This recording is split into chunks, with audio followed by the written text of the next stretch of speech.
From the rising of the sun to its going down, the Lord's name is to be praised. Let us open our hearts to his presence and listen for his voice in the stillness of this evening hour.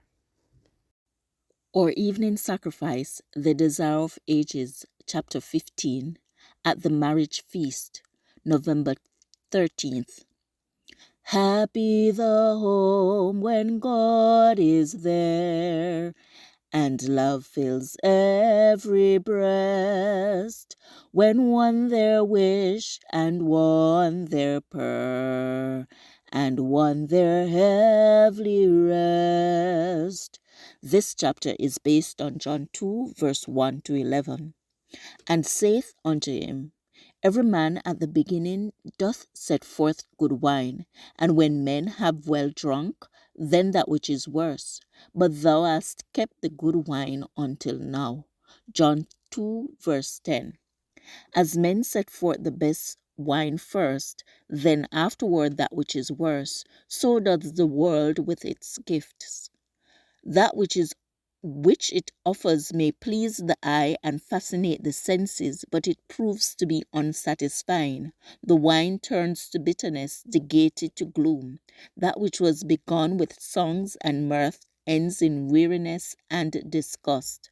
But the gifts of Jesus are ever fresh and new. The feast that he provides for the soul never fails to give satisfaction and joy. Each new gift increases the capacity of the receiver to appreciate and enjoy the blessings of the Lord. He gives grace for grace. There can be no failure of supply if you abide in him. The fact that you receive a rich gift today ensures the reception of a richer gift tomorrow. The words of Jesus to Nathanael express the law of God's dealing with the children of faith. With every fresh revelation of his love, he declares to the receptive heart, Believest thou? Thou shalt see greater things than these. John 1, verse 50. The gift of Christ to the marriage feast was a symbol. The water represented baptism into his death, the wine the shedding of his blood for the sins of the world. The water to fill the jars was brought by human hands, but the word of Christ alone could impart to it life-giving virtue. So with the rites which point to the Savior's death. It is only by the power of Christ working through faith that they have efficacy to nourish the soul.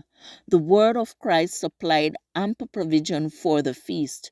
So abundant is the provision of his grace to blot out the iniquities of men and to renew and sustain the soul.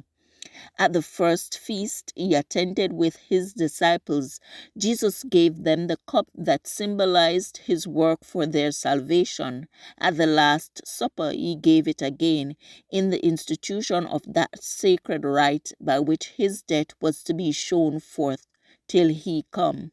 1 Corinthians 11, verse 26. And the sorrow of the disciples at parting from their Lord was comforted with the promise of reunion, as he said, I will not drink henceforth of this fruit of the vine until that day when I drink it new with you in my Father's kingdom. Matthew 26, verse 29. The wine which Christ provided for the feast, and that which he gave to the disciples as a symbol of his own blood, was the pure juice of the grape. To this the prophet Isaiah refers when he speaks of the new wine in the cluster and says, Destroy it not, for a blessing is in it. Isaiah 65, verse 8. This passage was taken from The Desire of Ages, page 148 to 149. Pacific Press Publishing Association, copyright 2005, or Evening Sacrifice, November 13th.